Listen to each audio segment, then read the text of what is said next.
KTM की तरफ से आने वाली 490 के बारे में तो आप सभी को पता ही होगा। इंडियन मार्केट के अंदर कब ये बाइक आएगी, कितना टाइम लगाएगी, अभी उसके ऊपर बिल्कुल भी श्योरिटी नहीं है। बट हाँ, अगर आप लोग केटीएम की RC390 जैन 3 का इंतजार कर रहे हो, ये बाइक बहुत जल्द इंडियन मार्केट के अंदर आप लोगों को देखने को मिलेगी। सारी की सारी चीज़ों के बारे में बात करेंगे। स्पाई शॉट्स हम लोगों के पास ऑलरेडी आ चुके हैं। बहुत सारी चीज़ें जो हैं इस बाइक के अंदर आपको न्यू देखने को मिलेगी, मतलब new looks, new designing, new features, बहुत सारी चीज़ें हैं। अब भाई जैन 3 को लाने का मेजर रीज़न क्या है? इंडियन मार्केट के अंदर जब केटीएम की आरसी सीरीज आया करती थी ना, स्पेशली जो फर्स्ट जनरेशन थी, उससे लोगों का अटैचमेंट इस लेवल की थी कि आज के टाइम में भी अगर किसी को RC390 फर्स्ट जनरेशन मिलती है ना, तो भी वो बंदा जो है उस बाइक को लेना पसंद करता है। बिकॉज उस बाइक के अंदर जो डिजाइनिंग मिलती थी, मतलब बिल्कुल ही हट करके किसी भी बाइक से, किसी भी नॉर्मल बाइक से अगर आप देखोगे, सो भाई बहुत अच्छी जो है वो आपको लुक्स एंड डिजाइन मिलती थी। एंड पावर के बारे में तो आपको पता ही है कि केटीएम कभी भी पीछे नहीं रहा। चाहे कोई सा भी सेगमेंट उठा लो, आपको बहुत ही ज्यादा जबरदस्त पावर फीचर्स जो है वो इस बाइक के अंदर ऑफर होते थे।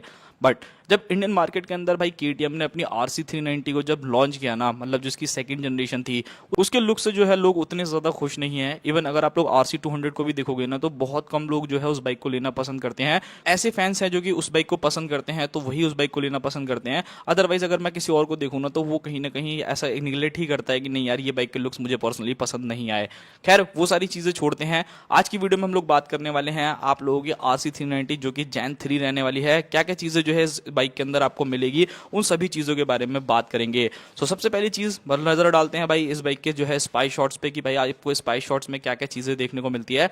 तो सबसे पहले आप इमेजेस चेकआउट करोगे, इस बाइक की जो लुक्स एंड डिजाइन है ना भाई, वो कुछ ना मोटो जीपी बाइक से इंस्पायर आप लोगों को बनाती हुई देखने को मिलेगी। तो ये एक चीज मुझे लगता है कि कहीं ना कहीं लोगों को पसंद आ सकती है। एंड इस बाइक के अंदर आपको वही चीज जो है वो वापस से केटीएम ने देने की कोशिश की है। लाइक आप लोगों को पता होगा कि RC390 आती थी, तो उसके अंदर जो आप लोगों को हेडलाइट्स मिलती थी, वो आप लोगों को सिर्फ और सिर्फ प्रोजेक्टर लाइट मिलती थी फ्रंट के अंदर। सो उसी टाइप की डिजाइनिंग जो है यहाँ पर दी गई है।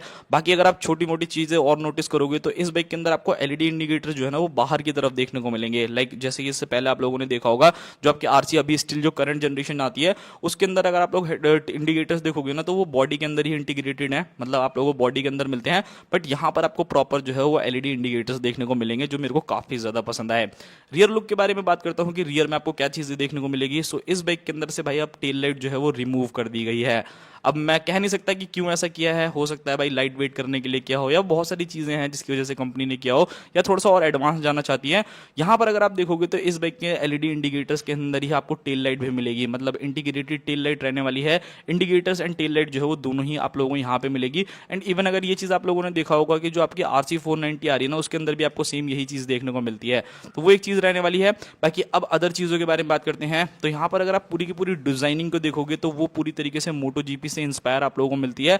एंड अगर आप लोगों ने आरसी को देखा होगा, सो वहां पर आप लोगों को एक चीज देखने को मिली होगी कि जो अंडर बैली है ना, उसको काफी खाली खाली से छोड़ देते हैं। बट यहाँ पर जो है अंडर बैली के अंदर आप लोगों को काफी अच्छी चीजें देखने को मिलेगी। लाइक प्रॉपर जो है वो कवरिंग दी गई है, जिससे बाइक जो है वो थोड़ा और ज्यादा बल्कि जो है वो आप लोगों को देखने में लगने वाली है, जो मुझे काफी पसंद आई। अब यहाँ पर अगर आप इमेजेस में और चीजें चेकआउट करोगे, तो यहाँ पर कुछ चीजें जो है वो डायरेक्ट क्लियर है। लाइक जो ड्यूक 390 थर्ड जनरेशन आती थी, उसके अंदर आपको अलॉय व्हील्स नए मिलते थे, डिस्क ब्रेक जो है वो आपको न्यू मिलते थे। एंड वही चीज आपको यहाँ पे भी मिलेगी। यहाँ पर आपको सेम ड्यूक 390 थर्ड जनरेशन वाले अलॉय व्हील्स देखने को मिलेंगे, डिस्क ब्रेक्स देखने को मिलेगी। इवन अगर आप इसके स्विंग आर्म को भी देखोगे, तो वहां पे भी आपको महसूस हो रहा होगा कि भाई ये बनाना टाइप स्विंग आर्म जो है वो आप लोगों को मिलता है, जिसकी वजह से इस बाइक की जो सीट हाइट है उसको भी काफी कम कर दिया जाएगा। एंड ग्राउंड क्लियरेंस भी जो है थोड़ी सी आप लोगों को ज्यादा देखने को मिलने वाली है। जो आपकी प्रीवियस जनरेशन आती थी या जो अभी वाली जनरेशन आती है, उसके कंपैरिजन में अगर आप देखोगे, तो जितनी भी कंप्लेंट्स है ना, वो बिल्कुल अच्छे तरीके से जो है वो खत्म हो जाएगी। बाइक के अंदर आपको अंडर वैली एग्जॉस्ट मिलेगा। अभी वाली अगर आप रिसेंट RC390 को देखते हो, तो उसके अंदर आप लोगों को बड़ा सा जो है वो एग्जॉस्ट मिलता है एक्रोपॉबिक की तरफ से। बट यहाँ पर जो है वो आपको अंडर वैली एग्जॉस्ट सिस्टम देखने को मिलेगा, एस सिमिलर जैसा कि आपको ड्यूक 390 के अंदर देखने को मिला करता है। बात करते हैं रियर पोर्शन के बारे में। तो यहाँ पर अगर आप देखोगे, तो स्प्लिट सीट जो है वो आप लोगों को यहाँ पर दी गई है। एंड उसी के साथ यहाँ पर अगर alloy wheels and braking system देखोगे, तो उसको भी जो है वो कंपनी ने चेंज कर दिया है। नाउ अब बात करते हैं इंजन स्पेसिफिकेशंस के बारे में, कि यहाँ पर आपको क्या क्या चेंजेस देखने को मिलेंगे। सो यहाँ पर आप लोगों को LC4C इंजन देखने को मिलेगा। सेम वही इंजन जो कि आपको ड्यूक 390 के अंदर अंदर यूज होता हुआ देखने को मिलता है। पहले इस बाइक के अंदर आपको 373 सीसी का सिंगल सिलेंडर इंजन मिलता था, बट अब कंपनी जो है उसको अपग्रेड करके 399 सीसी का single cylinder liquid cooled F5 BS6 complaint engine करने वाली है। एंड यहां पर अगर मैं बात करता हूं इस बाइक के पावर फिगर्स के बारे में ना, तो वो भी बहुत ज्यादा जबरदस्त रहने वाले हैं। लगभग 46 bhp का maximum power and 39 newton meter तक का टॉर्क जो है ये बाइक जनरेट करेगी with a 6 speed gearbox. तो ये काफी ज्यादा कमाल की चीज रहने वाली है इस बाइक के लिए। मतलब इस सेगमेंट में अगर आप देखोगे ना, तो एक सिंगल सिलेंडर बाइक के हिसाब से अगर आप देखते हो तो भाई बहुत ज्यादा अच्छी पावर जो है ये जनरेट करके देने वाली है। फीचर्स के बारे में बात करते हैं, ऑल एलईडी सेटअप जो है वो आपको बाइक में मिलेगा। 5 इंच की प्रॉपर TFT डिस्प्ले मिलने वाली है। एंड ये वाली डिस्प्ले ना मुझे पर्सनली बहुत ज्यादा अच्छी लगती है। मतलब जो अभी देते हैं ना वो थोड़ी कैलकुलेटर सी लगती है। एंड अगर आप लोग RC390 के अंदर भी देखोगे तो ठीक ठाक सी है, बहुत ज्यादा अच्छी मैं नहीं कहूंगा, बट हाँ ठीक है, एवरेज है कि आपको फीचर वीचर जो भी चीजें सेलेक्ट वेलेक्ट करनी है तो वो चीजें कर सकते हो। बाइक के अंदर आपको राइडिंग मोड्स मिलेगा, बायो डायरेक्शनल क्विक शिफ्टर मिलने वाला है, launch control, riding mode, switchable ABS, उसी के साथ traction control, slipper clutch, new projector headlights, उसी के साथ डिजाइन जो है वो टेल लाइट आपको मिलेगी विद LED इंडिकेटर्स। तो फीचर्स के मामले में ये बाइक जो है वो एक नेक्स्ट लेवल पे लेकर के जाने वाली है। एंड क्रूज कंट्रोल जैसी चीजें भी आप लोगों को इस बाइक के अंदर मिल जाएंगी। तो अगर आप लोगों को एक ऐसी स्पोर्ट्स बाइक को लॉन्ग राइड्स पे लेकर के जाना है, तो आपको पता होगा, अगर आप लोगों ने एक्सपीरियंस किया होगा कि यार कमर में दर्द, कंधे में दर्द जो है वो बहुत ज्यादा होता है। सो क्रूज कंट्रोल का वहां कहीं ना कहीं आप इस्तेमाल करके थोड़ी देर जो है वो थोड़ा सा रेस्ट भी कर सकते हो। लाइक क्रूज कंट्रोल पे लगा दिया एंड एक हाथ से जो है आप लोग बाइक को चला सकते हो। बात करते हैं इस बाइक के अंदर आने वाले suspension, tyre and braking system के बारे में कि यहाँ पर आपको क्या क्या चीजें जो है वो देखने को मिलने वाली है। सो सस्पेंशन अगर आप लोग देखते हो तो इस बाइक के अंदर आपको USD सस्पेंशन देखने को मिलेंगे जो कि फुल्ली एडजस्टेबल रहने वाले हैं।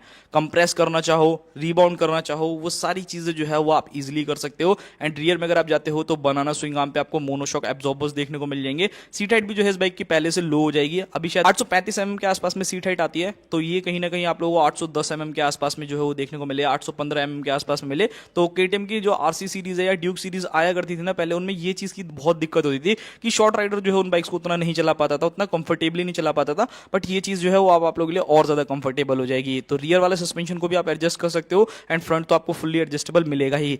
टायर साइज के बारे में बात करी जाए तो यहाँ पर आपको कोई चेंजेस जो है वो नहीं देखने को मिलने वाला। 110/70 ZR 17 इंचेस का आपको फ्रंट में टायर, 150/60 ZR 17 इंचेस के आपको रियर में टायर मिलेंगे जो कि सुपर वाइड रहने वाले हैं इस बाइक के हिसाब से। देखो वैसे तो परफॉर्मेंस इसकी बहुत ज्यादा जबरदस्त है, टायर इवन बहुत जल्दी घिस भी जाता है। 8-10 हज़ार किलोमीटर से ज्यादा आप लोग जो है वो टायर को नहीं चला पाओगे। ऑब्वियसली परफॉर्मेंस ओरिएंटेड है, सो लीन करना चाहो, कॉर्नरिंग करना चाहो, कहीं पे भी कोई भी शिकायत जो है वो आपको नहीं आएगी। ब्रेकिंग सिस्टम के बारे में बात करूं तो ये ब्रेकिंग सिस्टम जो है अब वो अपग्रेड भी हो जाएगा। 320 mm की आपको फ्रंट डिस्क देखने को मिलेगी with 4 piston callipers. And rear में अगर आप लोग जाते हो तो वहां पर आपको 240 mm की रियर डिस्क देखने को मिलेगी जो कि 2 पिस्टन कैलिपर्स के साथ आने वाली है। सो परफॉर्मेंस के हिसाब से अगर आप पावर देखते हो तो लिटरली बहुत ज्यादा अमेजिंग रहने वाली है। यहाँ पर तो आपको माइंड ब्लोइंग एक्सपीरियंस मिलने वाला है। एंड अब बात करते हैं इस बाइक के कॉम्पिटिशन के बारे में कि किस किस बाइक से इसका कॉम्पिटिशन होगा। तो देखो पहले जैसे जो आप लोग अपाचे 310 आती है उससे इसका कॉम्पिटिशन होने वाला है। एप्रिलिया की RS 457 हो गई, R3 हो गई, निंजा 300 हो गई। कुछ बाइक्स ऐसी हैं जो 2 सिलेंडर के अंदर आती हैं, और अगर आप सिंगल सिलेंडर में देखोगे तो इतनी पावर आपको मुझे नहीं लगता कि कोई भी बाइक जनरेट करके देती है। तो वो एक चीज रहने वाली है। हाँ, प्लस पॉइंट इसके लिए ये रहेगा कि ये उन बाइक्स के मुकाबले में लाइक अगर आप R3 से कंपेयर कर रहे हो या फिर अगर आप निंजा से कर रहे हो या एप्रिलिया से कर रहे हो, तो उस कंपेरिजन में थोड़ी सी जो है सस्ती जो है आप लोगों को डेफिनेटली लगने वाली है। और वहीं अगर मैं प्राइसिंग के बारे में बात करूं तो हो सकता है ये बाइक आपको लगभग 3,60,000 से लेकर 3,70,000 रुपए के बीच में जो है वो कॉस्ट कर सकती है। बिकॉज आपको पता है GST जो है वो इंक्रीज हो गया भाई, 40% जो है वो आप लोगों को एक्स्ट्रा देना पड़ेगा। तो अच्छा खासा पैसा जो है वो इंक्रीज होगा, जिसकी वजह से आप लोगों को थोड़ी सी जेब जो है वो थोड़ी ज्यादा ढीली करनी पड़ेगी। तो वो चीज देखना। बाकी अभी अगर मैं स्टिल डेट बात करता हूँ, जो ड्यूक आपकी 390 आती है वो भी इसी के आसपास में कॉस्ट करती है, लगभग 3 लाख रुपए के अराउंड जो है वो कॉस्ट करती है। तो वो एक चीज जो आप लोगों को देखनी पड़ेगी। नाउ अब बात करते हैं लॉन्च डेट के बारे में कि कब ये बाइक आने वाली है। सो वैसे तो देखो बाइक बहुत ज्यादा ऐसा लगा था कि ये बाइक जो है वो आप लोगों को हो सकता है इंडियन मार्केट के अंदर देखने को मिल जाए दिवाली के पास में, बट मुझे नहीं लगता कि अभी कोई KTM जो है वो अपनी कोई भी बाइक लॉन्च करने वाला है। जो अभी आप लोगों को मिलती है वही की वही मिलेगी। 2026 की स्टार्टिंग तक ही जो है ये बाइक आप लोगों को इंडियन मार्केट के अंदर लॉन्च होती हुई देखने को मिलने वाली है। सो ये था पूरा का पूरा वीडियो। आई होप्स आप लोगों को वीडियो पसंद आया होगा। एंड उससे इंपॉर्टेंट आप ये जरूर बताना कि क्या आप लोगों को ये वाली RC अच्छी लग रही है या फिर नहीं लग रही है। बिकॉज यहाँ पर कहीं ना कहीं कंपनी ने जो है ना 2 तरीके की बाइक्स को मिक्सअप करके जो है वो बनाया है। मतलब जो आपकी फर्स्ट जनरेशन आती थी उसको एंड सेकंड जनरेशन को मिक्सअप करके थर्ड जनरेशन जो है वो निकालने की कोशिश की है। देखने में वैसे तो मुझे काफी अच्छी लग रही है, पूरी पूरी फुल्ली स्पोर्ट्स वाली कैटेगरी वाला जो फील है ना वो वाइब आपको डेफिनेटली मिलेगी। सो ये था पूरा वीडियो। मिलते हैं किसी और नेक्स्ट वीडियो में। एंड अगर आपको ऐसी और डिटेल वीडियो किसी और बाइक के ऊपर चाहिए आप कमेंट कर देना, मैं पूरी कोशिश करूंगा कि आप लोगों के लिए वीडियोस बना दूं।